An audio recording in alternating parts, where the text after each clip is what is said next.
नम्रता नसल्यामुळे, अहंकार असल्यामुळे मन आपलं अशांत आहे आणि अशांत मन असल्यामुळे आपल्याला अनुभूती येत नाही. ध्यान म्हणजे जसं म्हटलं आहे की अंतरंगाचा प्रवास. आपण हा सगळा बाह्यरंगाचा प्रवास आपला सुरू आहे. बाह्य याच्यामध्ये आपण सगळं शोधतोय, पण ज्यावेळेस आपलं मन शांत होतं तर त्यावेळेस अंतरंगाचा प्रवास सुरू होतो.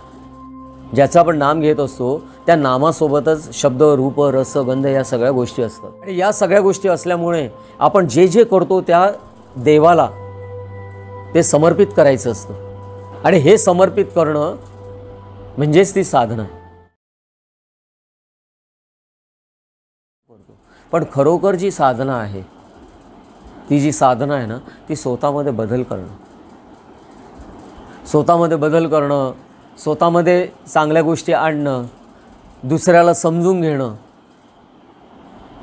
स्वतःमध्ये नम्रता आणणं, या गोष्टी जेव्हा आपण करत जाऊ, हळूहळू हळूहळू जे आहे ना आपलं मन या नसल्यामुळे, नम्रता नसल्यामुळे, अहंकार असल्यामुळे मन आपलं अशांत आहे. आणि अशांत मन असल्यामुळे आपल्याला अनुभूती येत नाही. आपण एका ठिकाणी बसल्यानंतर स्थिर होत नाही. आपलं मन डायव्हर्ट होत राहतं. नामस्मरणाला बसलं तर मन एकाग्र होणार नाही, किंवा त्या नामातनं म्हटलं ध्यानामध्ये जाणं तर ध्यान पण लागणार नाही, कारण की मन शांत नाही. मन शांत तेव्हाच होईल की ज्यावेळेस ते अहंकार आणि अभिमान याच्या पलीकडे जाईल. त्याच्यामध्ये अहंकार राहणार नाही, अभिमान राहणार नाही, म्हणजे तो नम्र झाला. आणि नम्र जेव्हा होईल तेव्हा त्याचं मन एका ठिकाणी शांत व्हायला लागेल. आणि मन ज्यावेळेस शांत होतं ना, त्यावेळेस आपल्याला बाहेर मग बघायची गरज लागत नाही, तर ते अंतर्मुख व्हायला लागतं. आणि अंतर्मुख होताना मग बघा, तुम्हाला बसल्या जागी खूप छान शांत आणि डीप जायला मिळेल. डीप. आणि ध्यान म्हणजे जसं म्हटलं आहे की अंतरंगाचा प्रवास. आपण हा सगळा बाह्यरंगाचा प्रवास आपला सुरू आहे. बाह्य याच्यामध्ये आपण सगळं शोधतोय, पण ज्यावेळेस आपलं मन शांत होतं तर त्यावेळेस अंतरंगाचा प्रवास सुरू होतो. आणि अंतरंगाचा प्रवास तुम्हाला जाणवतो स्वतः की तुम्ही डीप डीप डीप डीप जायला लागता आतमध्ये. आणि असं जेव्हा आपण जायला लागतो तेव्हा पिंडी ते ब्रह्मांडी ज्याला म्हणतो, पिंडी ते ब्रह्मांडी, तसं ब्रह्मांडामध्ये जे आहे ते आपल्या पिंडामध्ये दिसायला लागतं. तर ती अनुभूती आहे. आणि अशी जेव्हा अनुभूती आहे ना, ब्रह्मांडी ते पिंडी, तर त्यावेळेसच ब्रह्मांड काय आहे, हे सर्व चराचर हे ब्रह्मांड आहे. हे सर्व चराचर जेव्हा आपल्या पिंडामध्ये दिसायला लागतं तर त्याच वेळेस आपल्याला निर्जीवामधून पण सजीवाची जाणीव होते. इतकी महत्त्वाची ती आहे. तर या सगळ्या गोष्टींसाठी मन शांत होणं. आणि मन शांत होण्यासाठी पहिले स्वतःला शांतता निर्माण होण्यासाठी चिंतन, आणि चिंतनासाठी सत्संग. कारण की सत्संगाशिवाय चिंतन होत नाही.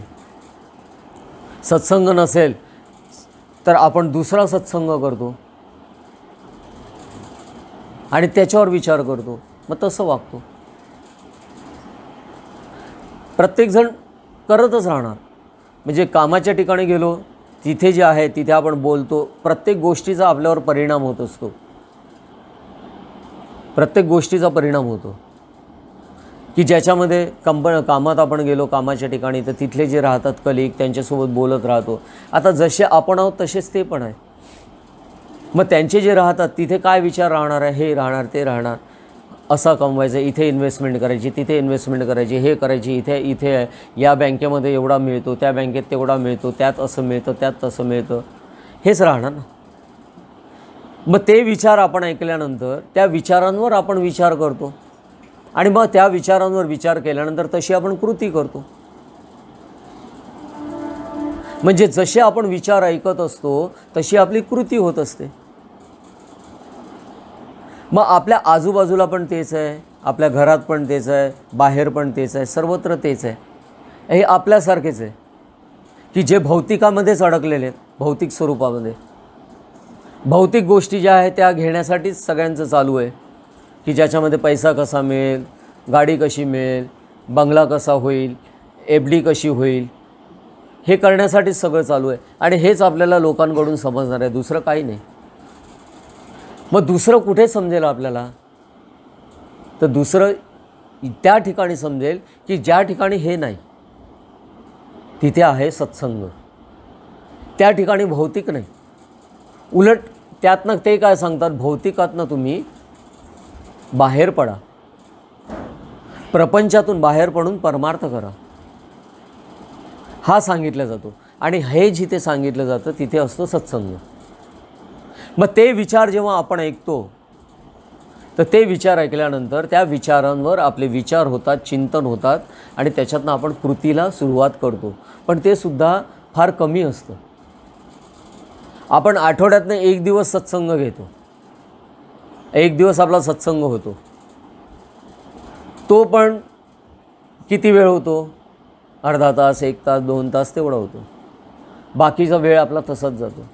परत आपण त्या परिस्थितीमधून जेव्हा बाहेर येतो, त्या सत्संगामधून बाहेर येतो, परत प्रपंचात येतो, परत आल्यानंतर आपण सत्संग पूर्णपणे विसरलेला असतो.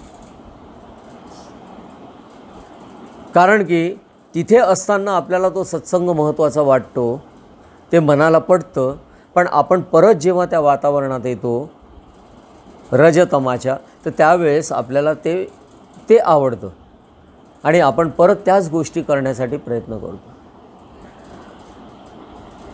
तर यामध्ये जर सातत्याने आपल्याला राहणं आपल्या हातामध्ये. सत्संगामध्ये आपण कसं राहणार? तर नामस्मरण. कारण की आपण जेव्हा नामस्मरण करतो, नामस्मरण फक्त माळ ओढणं म्हणजे नामस्मरण नव्हे, तर ईश्वराच्या चिंतनात, ईश्वराच्या स्मरणात आपण सगळ्या गोष्टी करत जाणं म्हणजेच नामस्मरण, ते चिंतन करू. कारण की ज्याचं आपण नाम घेत असतो, त्या नामासोबतच शब्द, रूप, रस, गंध या सगळ्या गोष्टी असतात. आणि या सगळ्या गोष्टी असल्यामुळे आपण जे जे करतो त्या देवाला ते समर्पित करायचं असतं. आणि हे समर्पित करणं म्हणजेच ती साधना. आणि हे करण्यासाठीच आपल्याला सत्संग जरुरी असतो. तर असा सत्संग आपण घेणं जरुरी आहे की ज्याच्यावर मग तो दररोजच्या जीवनामध्ये आपण तो यूट्यूबच्या माध्यमातून आपण जे काही केलेले आहे ते ऐकून समजा विसर पडला, आपल्याला मन भरकटायला लागलं की ते ऐकलं की थोडंसं जागेवर येतं. काही आपण चिंतन केलं आठवून तर सत्संग होतो. काही लिखाण असेल ते लिखाण वाचन केलं तर सत्संग होतो.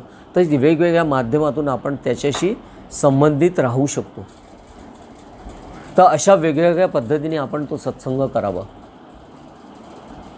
कारण की तो जर नसेल ना, तर आपण रोजच्या जीवन जगताना फार विचारांच्या पलीकडे जातो. म्हणजे सत्य कळत असतं तरी असत्याकडे वळतो. आतून आवाज येत असतो की चुकीचं वागतोय, तरी आपण तो वागतो. का वागतो? तर सत्संग नसतो त्यावेळेस. आणि सत्संग जर असला तर कधीही नाही मी असं करणार नाही, हे त्याचा आतल्यात तयार होतं. नामाशी म्हणजे जशी प्रार्थनेमध्ये आहे की जे जे आपण कर्म करतो ते सगळे कर्म सद्गुरूंना समर्पित व्हावे, अशी ती कर्म घडायला पाहिजे.